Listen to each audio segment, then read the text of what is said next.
Hello, I am Corey, and I will be discussing African English dialects outside of South Africa, so specifically West and East Africa.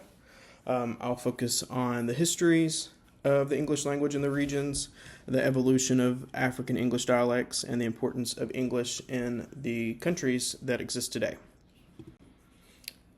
So, to begin, we're going to discuss the introduction of English to Africa. English was introduced to Africa by trade, exploration, and colonization.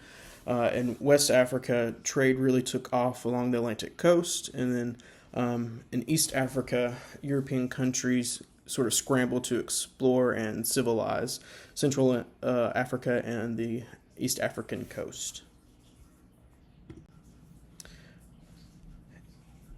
The English started to trade with West Africa at the end of the 15th century, establishing trading posts along the coast that sort of morphed into centers of commerce over time. Trade settlements eventually turned into micro-colonies that the British Empire established governance over. In the 19th century, the rise of anti-slavery sentiment led to the creation of the British and American Colonization Society. The society established free cities and provinces along the far western coast. Think of where Liberia and Sierra Leone are today. These free cities and provinces were created to relocate and resettle ex-slaves from America and the British Empire. Most notably is the city of Freetown in Sierra Leone. It's the capital of Sierra Leone, and it's still there today. The resettlement meant that the necessary establishment of educators, officers, colonial officers, and missionaries were sent to support the relocated slaves in their new home. And English had become an official language in the region. Descendants of those who were taught English as a second language shifted English to use English as more of their mother language. In West Africa, there are 6 countries that we focus on. So Sierra Leone, Ghana, Gambia, Nigeria, Cameroon, which is more Central Africa, and Liberia hold English as either an official status or official use. These countries were crown colonies of the British Empire at some point and gained their independence in the mid-20th century. West African English is a heterogeneous dialect that is influenced by the many hundreds of native languages in the region. Most influential are the Hausa and Yoruba languages. Heterogeneous languages mean that the language takes many elements of different languages or native languages and sort of mixes them together to create one language or dialect. The language diversity in the region sort of pushed the emergence of the West African pidgin of Creole. And this is similar to the Creole that you'll hear in the Caribbean. A pidgin is a simplified form of a language between a population that does not share a common language.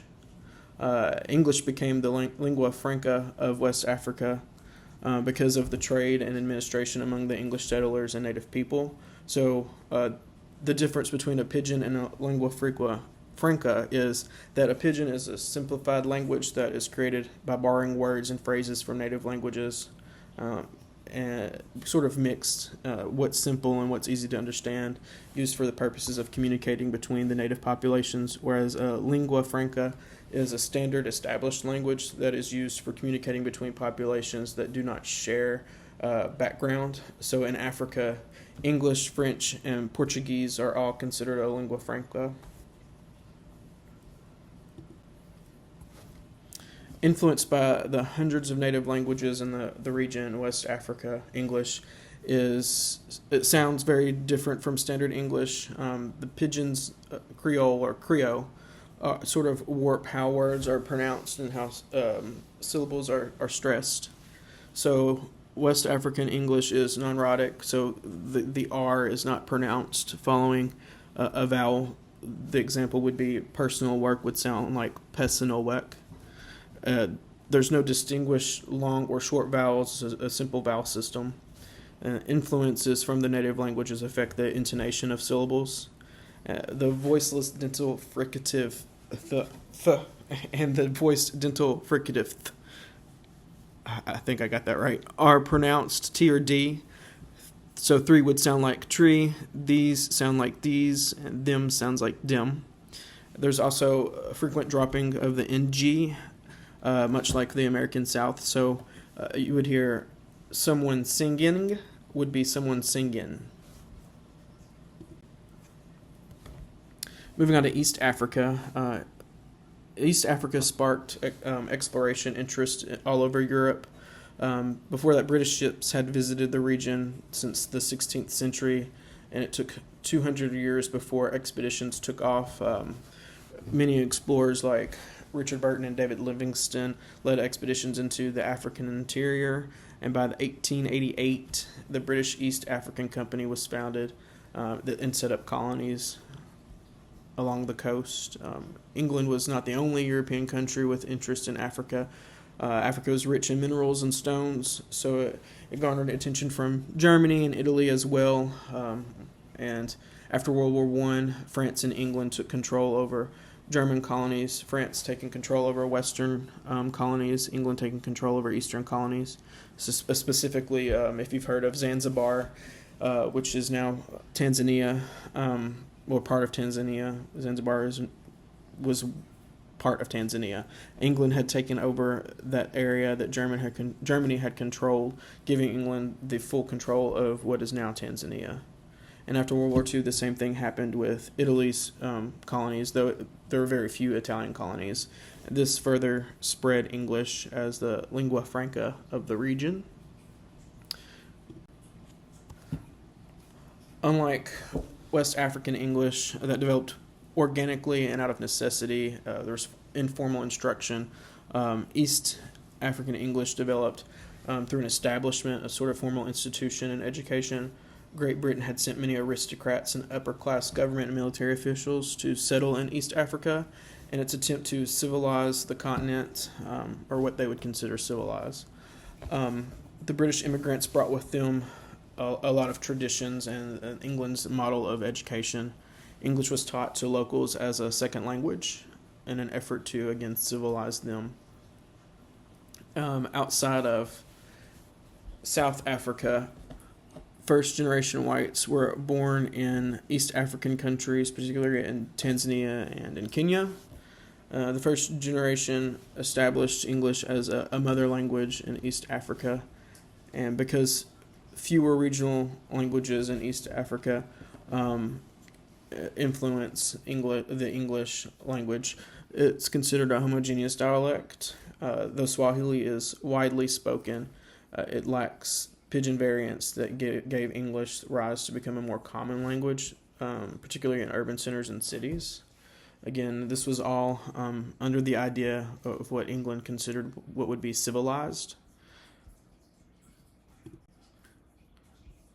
White East Africans sound very similar to what you would hear in Australia and in South Africa, whereas native descendants who are influenced by Swahili have a more recognizable accent. East African English is also non-rhotic, so R is often skipped over when next to vowels. The same fricatives I've mentioned earlier are replaced with S or Z, so three would be Sri, these would be Z's, and them would be Zim. And there's dropping of final consonants or avoidance of consonant clusters, so the word hand would sound more like hen. West African English has a 7 vowel system, a simple system of vowels. You can see the comparison there on the chart. There's an absence of the schwa, and diphthongs are monophthongized. East African English is a 5 vowel system with a prevalence of the schwa, with short vowels being pronounced longer and diphthongs also being monophthongized. East Africa English is more similar to what you would hear in the received pronunciation or in standard English, whereas again West African English is heavily influenced by the native languages. You can see how the words are collapsed into the same vowel pronunciations in the variants. So, for example, the word bead sounds like bid for both variants, but the word bird is pronounced very differently. In West Africa, bird sounds like bod, and in East Africa, the word bird sounds like bad. So syllables are, unlike Standard English, they are syllable timed, whereas in Standard English, it's stress timed. So in West Africa, speakers tend to have an anti-penultimate word stress, stressing the third to last syllable, whereas in East Africa, it's a penultimate word stress. So the second to last syllable is stressed. Moving on to grammar. Grammar seems to be pretty consistent with very few variants. Like English, modern English, inflection does not exist. Modern or standard English, inflection does not exist. So it's a subject, verb, object order for both variants, and both variants tend to avoid complex tenses. In East Africa, plurals are overused. So here you might hear someone say deers incorrectly or fishes incorrectly. Same as East Africa, you would hear someone refer to luggage as luggages, or grasses as grass as grasses, or furniture as furnitures. And then in West Africa, possessive forms are adapted translations. So we would say we're going to Christmas at our mother's family, or our mother's side of the family. There they would say we are going to our mother's, dropping after the possessive word. There's an overuse of continuous form construction.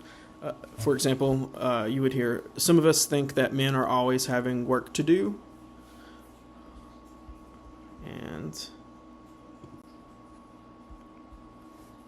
today, English is sort of perceived differently in each region. There is a rise of the embrace of native languages in both regions because of the different tribal languages. In West Africa, it's difficult for countries to determine an official or national native language. And in East Africa, it's sort of the same situation. It's difficult to pinpoint a native language to use as a common or official language, even though Swahili is widely spoken. It seems that East Africa is sort of keeping the trend of using English as the standard. In West Africa, Pidgin Creole, or Creole, is what you would hear again in the Caribbean, or similar to what you would hear in the Caribbean. West African countries sort of understand each other without the use of English, whereas in Eastern Africa, especially in Kenya, English indicates education and status, so there is sort of an importance set on learning English. English remains the language of governance and administration and education in East Africa. Even today, we have some words that have been integrated into our everyday English, so think safari, savannah, even banana, chimpanzee. There are many words that we use for animals that come from Africa. And I believe that's it for me. So check out my references. There's a few videos on there that helped me a lot in understanding how things are pronounced in each region. Finding things on East Africa was kind of hard. A lot of it is just Kenyan English, which isn't the same. There's a slight variance in other languages, but I had to base everything on East Africa and what I learned about Kenya and Tanzania. So yeah, check those out. If you have any questions, I'd be happy to answer them if I can. Thank you.